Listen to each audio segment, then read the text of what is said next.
Hello everyone, welcome to my channel. இன்னைக்கு நம்ம என்ன பார்க்க போறோம்னா ஒரு சூப்பரான கீரை பொரியல் பார்க்க போறோம். இது ரொம்ப சிம்பிளா இருக்கும். கண்டிப்பா ஸ்கிப் பண்ணாம பாருங்க இந்த வீடியோ ஃபுல்லா.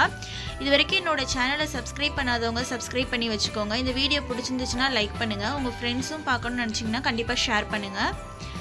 இப்போ கீரை பொரியலுக்கு தேவையான பொருட்கள் என்னன்னு சொல்லிக்கிறேன். நான் 2 கட்டு பாலக்கீரை எடுத்துர்க்கேன். அதுக்கு நான் ஒரு பெரிய வெங்காயம் காரத்துக்கு 2 ட்ரை சில்லி எடுத்துர்க்கேன். உங்க காரத்துக்கு தகுந்தாப்புல நீங்க எடுத்துக்கோங்க. இப்போ நல்லா ஆயிலுக்கு வந்து சூடாயிடுச்சு. நான் தேவையான அளவு கடுகு ஆட் பண்ணிட்டேன். கொஞ்சமா ஜீரகம் ஆட் பண்ணிருக்கேன். கடுகும் ஜீரகமும் நல்லா பொரியட்டும். இப்போ நான் 2 ட்ரை சில்லி எடுத்துருந்தேன்னு சொன்னேன்ல, அதை கிள்ளி போட்டிருக்கேன்.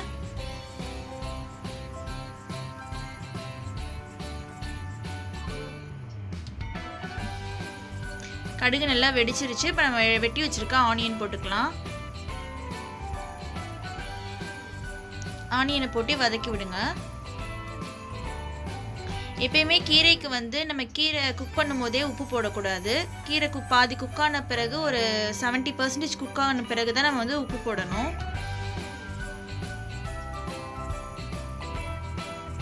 இப்போ வெங்காயம் நல்லா வதங்கிருச்சு. நம்ம வாஷ் பண்ணி வச்சிருக்க கீரை ஆட் பண்ணிக்கலாம்.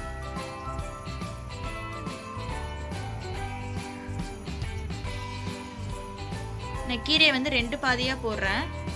பாத்திரம் கொஞ்சம் சின்னமாக எடுத்துருக்கனால 2 பாதியாக போடுறேன். ஏன்னா நம்ம நிறைய கீரை இருக்க மாதிரி இருக்கும். ஆனால் குக் பண்ணதுக்கப்புறம் பார்த்தீங்கன்னா ரொம்ப கம்மியாயிரும். இப்போ இது கொஞ்சம் வதங்கட்டும். இப்போ பாருங்கள் வதங்கிடுச்சு. நம்ம மீதம் பாதி வச்சுருக்கோம்ல, அதை ஆட் பண்ணிக்கலாம். ஆட் பண்ணி நல்லா மிக்ஸ் பண்ணி விடுங்க.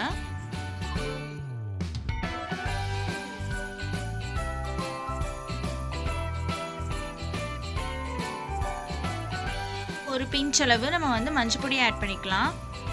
மஞ்சள் பொடி ஆட் பண்ணதும் நல்லா மிக்ஸ் பண்ணி விடுங்க. இப்போ நம்ம லிட் போட்டு க்ளோஸ் பண்ணி வைக்கலாம். பாருங்க, ஒரு 3 மினிட்ஸ் கழிச்சு கீரை நல்லா தண்ணி விட்டு வெந்திருக்கு. இப்போ கீரைக்கு தேவையான அளவு நம்ம உப்பு ஆட் பண்ணிக்கலாம்.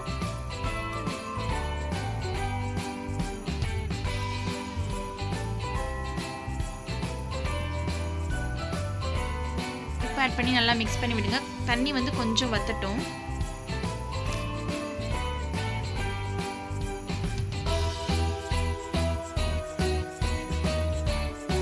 அவ்வளோதாங்க, நம்மளோட சூப்பரான கீரை பொரியல் ரொம்ப சிம்பிளாக ரெடி ஆயிடுச்சு. லாஸ்ட்டாக நீங்கள் தேங்காய் பூ கூட துருவி போட்டுக்கலாம்.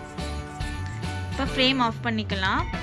நம்மளோட சுவையான சிம்பிளான சூப்பரான ஒரு கீரை பொரியல் ரெடி ஆயிடுச்சு. கண்டிப்பாக இதை செஞ்சு பாருங்கள். இது வரைக்கும் பொறுமையாக என்னோட வீடியோ பார்த்ததுக்கு ரொம்ப நன்றி. நெக்ஸ்ட் ஒரு இன்ட்ரெஸ்டிங்கான வீடியோவோட நம்ம சந்திப்போம். பாய் பாய்.